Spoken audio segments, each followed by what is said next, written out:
सलाम आहे सिंध जी न्याणी नायाब सरकश ते। नायाब सरकश अॼु उहो कमु लाड़काणे में करे ॾेखारियो आहे जेके असांजा ज़मींदार जागीरदार वॾेरा चूंडियल एवज़ी हारायल एवज़ी जेके न करे सघिया उहो कमु अॼु नायाब सरकश करे ॾेखारियो आहे, जंहिंजे करे दिलि थी चए त इहो नारो हणिजे त नायाब सरकश ज़िंदाबाद। नायाब सरकश धीउ आहे सरकश चांडे जी।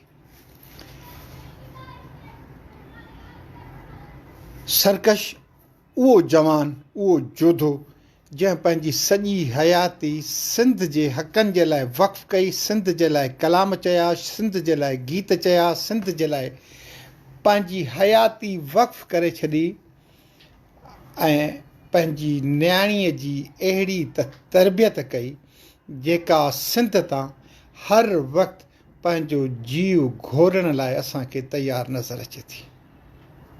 लाड़काणे जो अमुन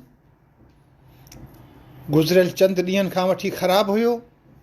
मामिलो इहो हुयो जो सियाल हाउस ते फायरिंग थी हुई। सियाल हाउस वारनि जेका वीडियो भरी हुई, जेका उते रिकॉर्डिंग थी, उन में जेका गाॾी इस्तेमालु थी बग़ैर नंबर प्लेट वारे जी, उहा लाड़काणे जी कदावर ऐं बासर सियासी शख़्सियत मौज़िम अली अब्बासी जे मिल्कियत हुई ऐं हुन इन ॻाल्हि जी तस्दीक कई। सियाल हाउस वारनि जो चवणु हुयो त इहा फायरिंग मौज़िम जे पुटु वलीद कई आहे। मौज़िम इन ॻाल्हि खां डिनाए कंदो रहियो त को हुन जो पुटु बि उन में मुलविस आहे या न, पर ॻाल्हि वधी वई। सरकश सिंधी साईं अब्दुल्ला चांडे जो पुटु अब्दुल्ला चांडियो, जंहिंजो असुलु तालुक़ु वारनि सां हुयो, पोइ रतेदर में बि रहिया, लाड़काणे में बि रहिया ऐं वहाबी मकतब फ़िक्र जा तमामु वॾा, देवबंदी मकतब फ़िक्र जा तमामु वॾा आलिम हुआ।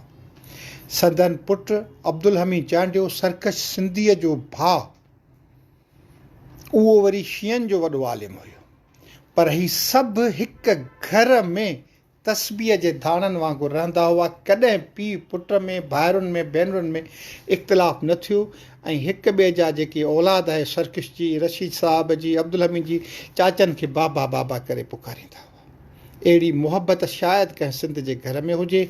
हिन न्याणीअ, सिंध जी न्याणीअ पंहिंजी ज़िंदगी वक़्फ़ कई आहे सिंध जे अमुन लाइ। केतिरा ई दफ़ा केतिरनि ई हंधनि ते मेड़ खणी वई आहे त ख़ुदा रा पाण में न विड़ो।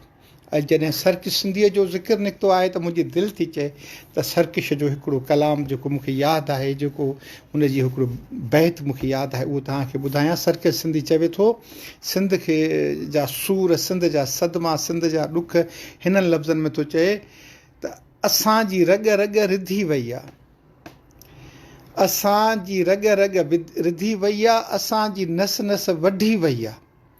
गभा गभा थी ॻंढणु घुरूं था, टुकर टुकर थी चुरण घुरूं था, जिगर जलियो दिलि ॿरी पई आहे, ज़ुबान रत सां भरी पई आहे।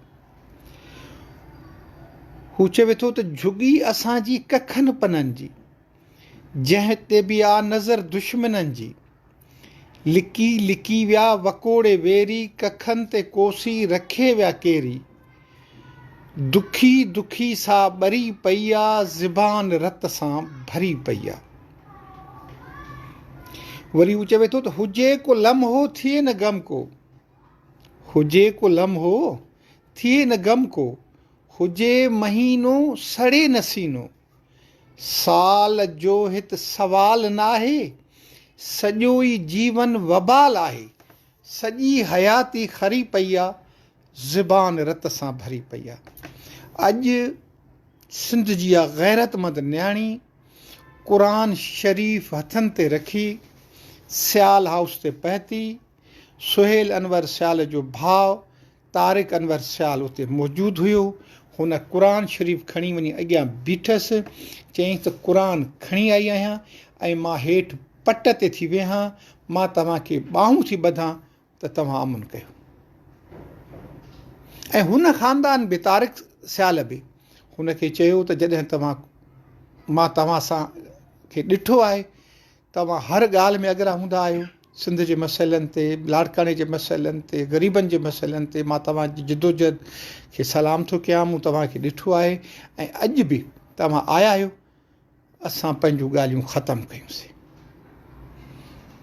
तारिक चयो त उन्हनि पाण मञियो आहे, मौज़म अब्बासी जे धुर ॾांहुं त इशारो कंदे त हुननि जी गाॾी इस्तेमालु थी आहे, पर तव्हां आया आहियो त असां पंहिंजूं सभु ॻाल्हियूं छॾियूंसीं।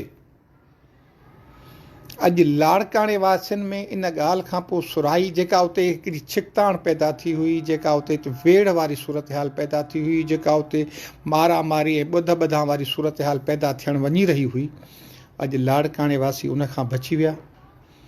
हाणे ॾिसो न, हिकु न्याणीअ जे एक्शन सां, हिकु न्याणी जॾहिं मैदान में थी अचे त वॾा वॾा ख़तरा टरी था वञनि, वॾा वॾा झेड़ा टरी था वञनि। त छा जेके असांजा सरदार आहिनि, जेके असांजा चूंडियल एवज़ी आहिनि, MNA MP अलाए केतिरियूं पघारूं सहूलियतूं खणनि था, उहे इहे सिंध जो अमुन क़ाइमु नथा कराए सघनि था।